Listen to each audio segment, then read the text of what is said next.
کتنا اچھا ہو. مفاتیح ہر ایک کے گھر میں موجود ہے. میں ایڈوائز کرتا ہوں اپنے نوجوان دوستوں کو، اگر کر سکے تو یہ کریں.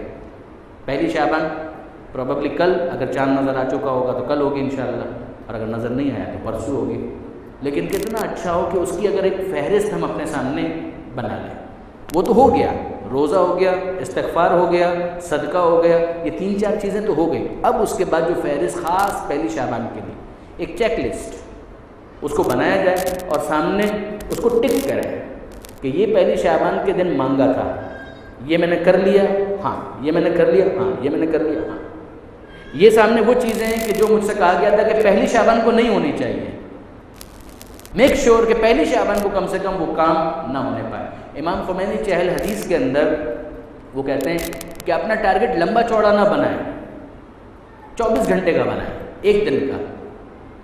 ایک آدمی ہے وہ 25 سال 50 سال کی پلاننگ پہلے دن کرنے بیٹھتا ہے، آخر میں کہتا ہے کچھ نہیں ہو سکتا ہے. کہ نہیں، ایک دن کی بات ہے، ایک دن کی کہ 24 گھنٹے کے لیے تو اس کو ذرا یقینی بنائیں کہ 24 گھنٹے میں یہ کروں گا اور ان چیزوں سے اپنے آپ کو بچاؤں گا. بسم اللہ. امیر المومنین نے پیغمبر اکرم کے ریفرنس سے ان چیزوں کی لسٹ فراہم کی ہے. ابھی اس کے حوالے سے بات آتی ہے. میں تیزی کے ساتھ اس حدیث کو مکمل کروں اور آپ کی زحمتوں کو تمام کروں. ایک مرتبہ درود بھیج دیجیے محمد و آل محمد.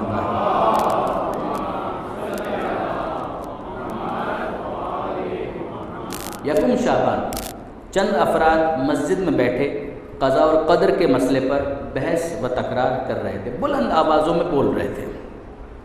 مولا نے ان لوگوں پر سلام کیا. جب انہوں نے آپ سے وہاں تشریف رکھنے کی خواہش کی، انہوں نے کہا مولا آپ بھی بیٹھو، یعنی ہم تو اپنا ٹائم ضائع کر رہے ہیں، آپ بھی ہمارے ساتھ بیٹھو اور ٹائم ضائع کرو. فرمایا تم لوگ ایسی باتیں کر رہے ہو جن میں کوئی فائدہ نہیں.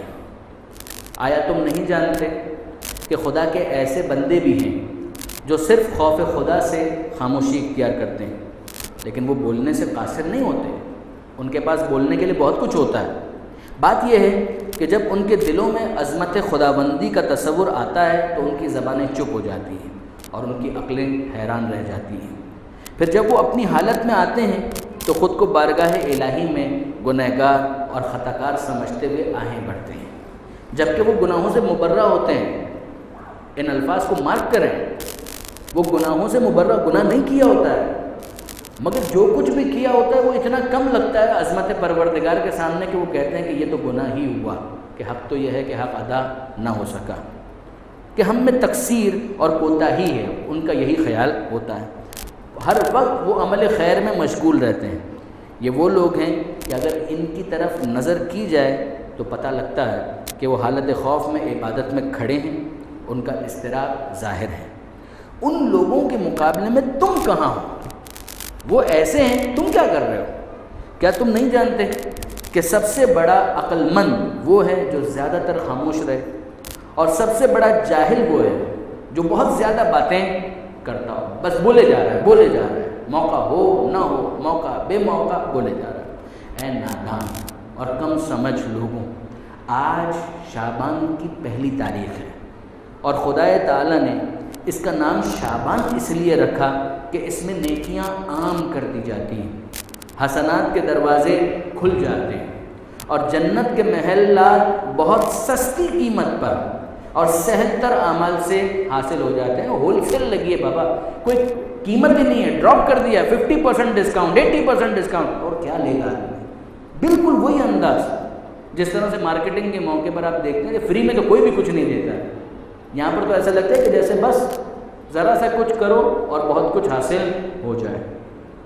فرماتے ہیں بس عبادت کر کے انہیں خرید لو. شیطان ابلیس نے برائیوں کو تمہارے لیے پسندیدہ بنا دیا ہے، تم گمراہی، نافرمانی اور سرکشی میں پڑے ہو، شیاطین کی بدیوں اور برائیوں کی طرف متوجہ ہو، شعبان کی خوبیوں اور اچھائیوں سے تم نے منہ موڑا ہوا ہے، جبکہ خدا کی طرف سے حسنات اور خیرات کا دروازہ کھلا ہوا ہے. آج یکم شعبان ہے. اس کی حسنات و خیرات میں نماز، روزہ، امر بالمعروف، نہی عن المنکر، یہ وہ فہرست ہے جس کی طرف میں کہہ رہا تھا، والدین، ہمسائے، اقربا سے حسن سلوک، والدین، ہمسائے، اقربا رشتہ داروں سے حسن سلوک، آپس کے اختلافات دور کرنے، فقراء اور مساکین کے لیے صدقہ و خیرات کرنا ہے۔ یہ ہیں وہ کام جو کرنے کے ہیں۔ ادھر تم ہو، تمہارا ٹاپک کیا ہے؟ قضاء اور قدر کی بحث میں الجھے ہوئے ہو کہ جس کا تمہیں حکم نہیں دیا گیا کہ اس پر بات کرو، یہ تمہارا ٹاپک نہیں بنتا۔ جن باتوں سے تمہیں منع کیا گیا ہے ان میں مشغول ہو۔ خبردار رہو کہ جو راز الہی کے کھولنے میں کوشاں ہوگا وہ برباد ہو جائے گا۔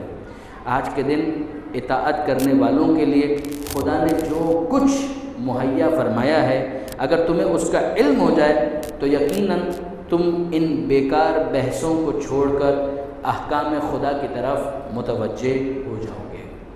ان سب نے عرض کیا، اب وہ سمجھنے والے تھے، غلطی کا احساس ہوا تو اب امیر المومنین سے کہتے ہیں خدا تعالیٰ نے اطاعت گزاروں کے لیے کیا کچھ مہیا فرمایا ہے۔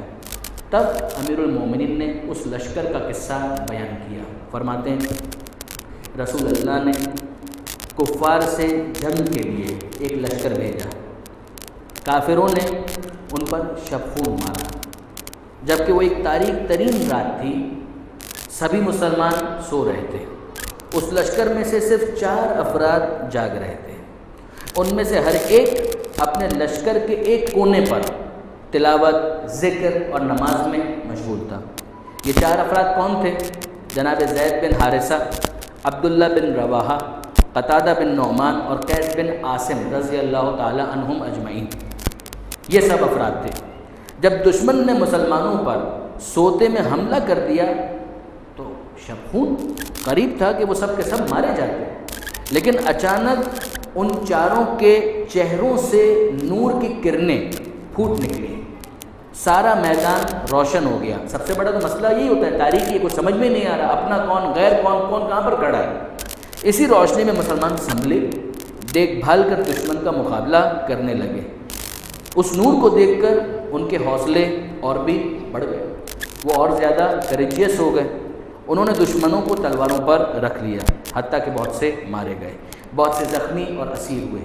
جب یہ فاتح لشکر واپس آیا تو یہ ماجرا رسول اللہ صلی اللہ علیہ وآلہ وسلم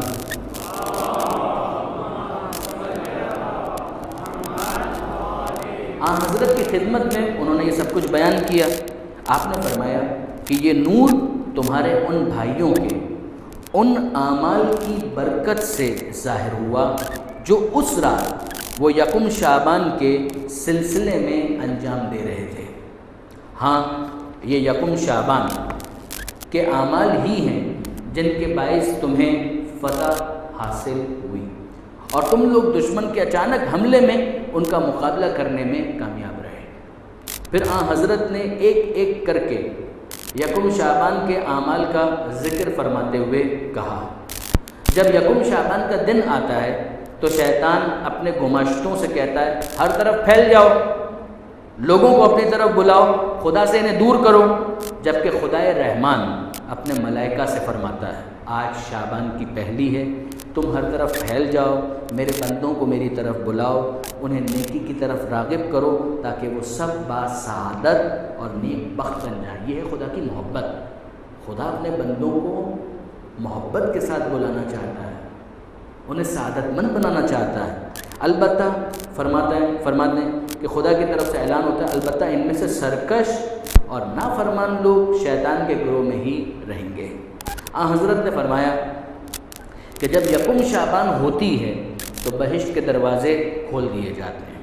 شجر طوبہ، یہ وہی طوبہ کا درخت، اس کو حکم ہوتا ہے کہ اپنی شاخیں پھیلائے، زمین کے قریب کرے۔ خدا کا ایک منادی یہ ندا دیتا ہے کہ اے خدا کے بندوں اور اے نیکوکار لوگوں، طوبہ کی ان شاخوں سے لپٹ جاؤ، وہ تمہیں اٹھا کر جنت میں لے جائے، جبکہ بدکاروں کے لیے تھوہڑ کا درخت ہے، وہی زقوم، اور ڈرتے رہو کہ کہیں اس کی شاخیں تمہیں جہنم میں نہ لے جائیں۔ پیغمبر فرماتے ہیں اس ذات کی قسم جس نے مجھے حق کے ساتھ رسالت پر مبعوث فرمایا، جو یکم شعبان کے دن نیکی کرے تو وہ طوبہ کی شاخ سے لپٹ گیا۔ پہلے تو جنرل اسٹیٹمنٹ ہے، کوئی بھی نیکی اور وہ اسے جنت میں لے جائے گی۔ جو آج کے دن کوئی برائی کرے تو وہ تھوہڑ کی شاخ سے لپٹ گیا اور وہ اسے جہنم میں لے جائے گی۔ پھر فرمایا جو آج کے دن نماز پڑھے، اب یہ وہی لسٹ آگے بڑھ رہی ہے، یا روزہ رکھے، وہ شاخ طوبہ سے لپٹ گیا۔ بنائیے لسٹ، نماز ٹک کریں کہ ہاں پڑھی، روزہ ٹک کریں کہ ہاں آج کے دن روزہ رکھا۔ اسی طرح جو شخص آج کے دن باپ بیٹے میں صلح کرائے، باپ بیٹے ناراض ہیں کسی بھی وجہ سے، صلح کرائے، باپ بیٹے سے راضی ہو جائے، میاں بیوی میں سمجھوتا کرائے، کریں ٹک کریں، اس کو بنائیں کہ کہیں کوئی ایسا کیس ہے، کتنے ہی کیس ایسے ہیں۔ یہ جب سے FRC کے اندر بیٹھنا شروع کیا ہے تو ایک دنیا ہی الگ میرے سامنے آ گئی کہ اگر ایسا کوئی بھی کیس ہے نظر آتا ہے سالو کرو، اس کے اندر کوشش تو کرو، نتیجہ نکل آئے تو بہت اچھا، کوشش کا ثواب تو ملے گا، ٹک کریں کہ ہاں آج کے دن یہ کام میں نے کیا۔ میاں بیوی میں سمجھوتا کرائے، رشتہ داروں میں راضی نامہ کرائے، یا اپنے ہمسائے یا کسی اجنبی میاں بیوی میں مصالحت کرائے، وہ بھی شاخ طوبہ سے لپٹ گیا۔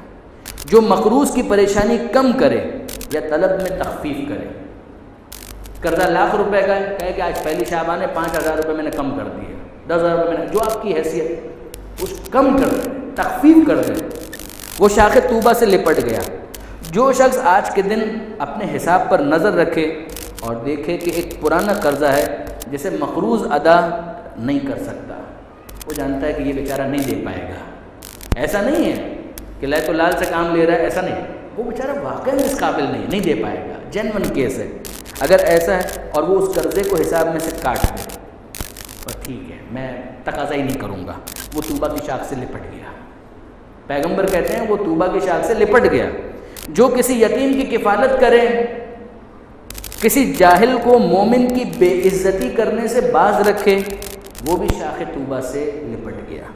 جو قرآن کی تلاوت کرے، مریض کی عیادت کرے، شاخ طوبہ سے لپٹ گیا۔ خدا کا ذکر کرے، خدا کی نعمتوں کا نام لے کر اس کا شکر ادا کرے۔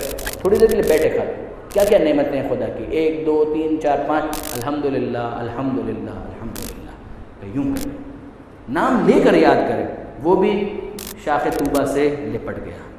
جو شخص آج کے دن اپنے ماں باپ یا دونوں میں سے ایک کے ساتھ اچھا سلوک کرے، وہ بھی طوبہ کی شاخ سے لپٹا۔ کچھ تحفہ لے کر جائے، کوئی ہدیہ لے کر جائے، وہ طوبہ کی شاخ سے لپٹ گیا۔ جو اس سے پہلے کسی کو غضبناک کر چکا ہو، آج اسے راضی اور خوش کر دے، وہ بھی طوبہ کی شاخ سے لپٹ گیا۔ جو شخص جنازے کے ساتھ چلے تو وہ بھی طوبہ کی شاخ سے لپٹ گیا۔ جو کسی مصیبت زدہ کی دلجوئی کرے، وہ بھی شاخ طوبہ سے لپٹ گیا۔ اور جو شخص آج کے دن کوئی بھی نیک کام کرے، وہ شاخ طوبہ سے لپٹ گیا۔ جنرلائز اسٹیٹمنٹ تھا اسٹارٹ میں، وہیں پر بات ختم ہوئی۔ کوئی بھی نیکی کرے، اتنی تو ہم نے بتائی کہ کوئی بھی نیکی کرے، وہ طوبہ کی شاخ سے لپٹ گیا۔ اس کے بعد رسول اللہ نے فرمایا، مجھے اس ذات کی قسم جس نے مجھ کو رسالت پر مامور کیا۔ اب وہ تھوہڑ کی طرف سے لپٹنے والے بھی تو ہوں گے، وہ کون ہے؟ جو شخص آج کے دن شر یا بدی کا کوئی بھی کام کرے، وہ زقوم تھوہڑ کی شاخوں سے لپٹ گیا، جہنم کی طرف سے، اور وہ اسے جہنم کی طرف کھینچ کر لے جائیں گے۔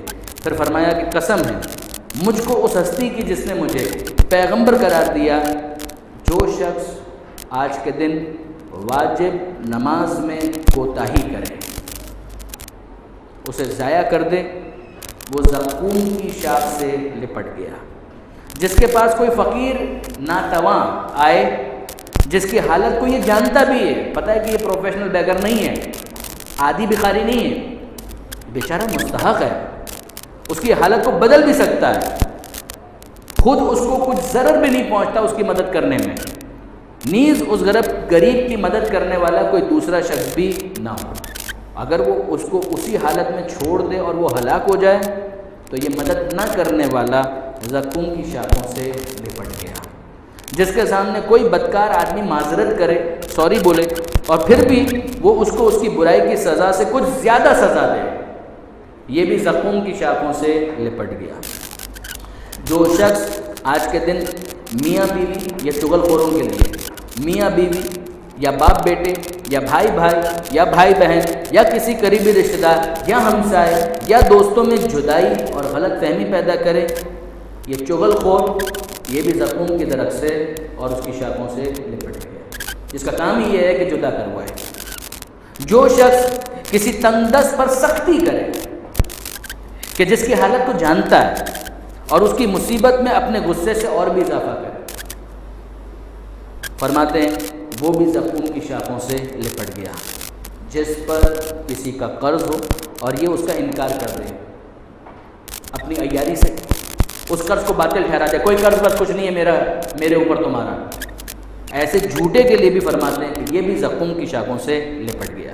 جو شخص کسی یتیم کو اذیت دے، اس پر ستم توڑے، اس کے مال و متاع کو ضائع کر دے، وہ بھی زقوم کی شاخوں سے لپٹ گیا۔ جو شخص کسی مومن کو ذلیل کرے اور دوسروں کو ایسا کرنے کے لیے شے دے، وہ بھی اس درخت کی شاخوں سے لپٹا۔ جو شخص اس طرح گانا گائے کہ لوگ اس کے گانوں سے گناہوں میں مبتلا ہوں، وہ بھی زقوم کی شاخوں سے لپٹ گیا۔ اور جو شخص دوران جنگ میں کیے ہوئے اپنے برے کاموں اور اپنے ظلم و ستم کے دوسرے واقعات لوگوں میں بیٹھ کر فخریہ طور پر سنائے، وہ بھی زقوم کی شاخوں سے لپٹا۔ جو شخص اپنے بیمار ہمسائے کو کمتر تصور کرتے ہوئے اس کی عیادت نہ کرے، وہ بھی زقوم کی شاخوں سے لپٹ گیا۔ جو شخص اپنے مردہ ہمسائے کو ذلیل سمجھتے ہوئے اس کے جنازے کے ساتھ نہ جائے، وہ بھی اس کی درخت کی شاخوں سے لپٹا۔ جو شخص کسی ستم رسیدہ سے بے رخی برتے اور اسے پست خیال کرتے ہوئے اس پر سختی کرے، وہ بھی زقوم کی شاخوں سے لپٹا۔ جو شخص اپنے ماں باپ یا دونوں میں سے کسی ایک کا نافرمان ہو جائے، وہ بھی زقوم کی درخت کی شاخوں سے لپٹا۔ جو شخص آج کے دن سے قبل اپنے ماں باپ کا نافرمان ہو اور آج کے دن ان کو راضی اور خوش نہ کرے، تو وہ بھی زقوم کی شاخوں سے لپٹ گیا۔ نیز جو بھی شخص ان برائیوں کے علاوہ کسی اور برائی کا ارتکاب کرے، وہ بھی زقوم کے درخت کی شاخوں سے لپٹ گیا۔ کنکلوڈ کرتے ہیں پیغمبر اکرم، فرماتے ہیں مجھے اس ذات کی قسم جس نے مجھ کو نبی اور پیغمبر بنایا کہ جو لوگ درخت طوبہ کی شاخوں سے لپٹے ہوں گے وہ انہیں اٹھا کر جنت میں لے جائیں گے۔ اس کے بعد رسول اللہ نے چند لمحوں کے لیے اپنی نگاہ آسمان کی طرف اٹھائی، آپ خوش ہوئے، ہنسنے لگے، مسکرانے لگے، پھر اپنی نگاہ زمین پر ڈالی اور آپ کا چہرہ مبارک کچھ ترش ہوا۔ تب اپنے اصحاب کی طرف دیکھتے ہوئے فرمانے لگے مجھ کو قسم ہے اس ہستی کی جس نے مجھے پیغمبر قرار دیا کہ میں نے شجر طوبہ کو بلند ہوتے اور ان لوگوں کو جنت کی طرف لے جاتے دیکھا۔ بقدر اپنی اطاعت و نیکوکاری کے اس کی ایک شاخ یا کئی شاخوں سے لپٹے ہوئے تھے۔ میں نے دیکھا کہ زید بن حارثہ اس کی کئی شاخوں سے چمٹے ہیں اور وہ ان کو درخت کے مقام جنت کے مقام اعلیٰ علیین کی طرف بلند کرتی جا رہی ہیں۔ یہ دیکھ کر میں خوش ہوا اور ہنسا۔ پھر میں نے زمین پر نظر ڈالی تو قسم ہے اس ہستی کی جس نے مجھ کو نبی بنایا، میں نے درخت زقوم کو دیکھا کہ اس کی شاخیں نیچے کو جا رہی ہیں اور لوگ باندازہ اپنی برائیوں کے اس کی ایک یا کئی شاخوں سے لپٹے ہوئے ہیں، وہ ان کو جہنم کے سب سے نچلے طبقے کی طرف لے جا رہی ہے۔ اس سے میرے چہرے پر بیداری کے آثار ظاہر ہوئے۔ بس آخری بات جس کی طرف متوجہ کروں، بات کو مکمل کر دیں۔ آپ نے نوٹ کیا کہ پیغمبر اکرم نے طوبہ کے درخت کا جب تذکرہ کیا تو نام لیا کہ زید بن حارثہ، ایک مثال کے طور پر ہی صحیح مگر نام دیا۔ زقوم کا جب تذکرہ کیا تو نام نہیں لیا۔ پیغمبر اکرم بھی زیادہ اسی بات کو پسند کرتے ہیں کہ جو نیکی کرنے والے ہیں ان کی شہرت زیادہ ہو۔ اگر کوئی برائی کرنے والا ہے تو جب تک وہ اپنی برائی کو خود آشکار نہ کرے اس کے اوپر پردہ پڑا رہنے دیا جائے۔ برا کام جتنا برا ہوتا ہے اس سے زیادہ برا اس کی اشاعت کا سامان ہوتا ہے۔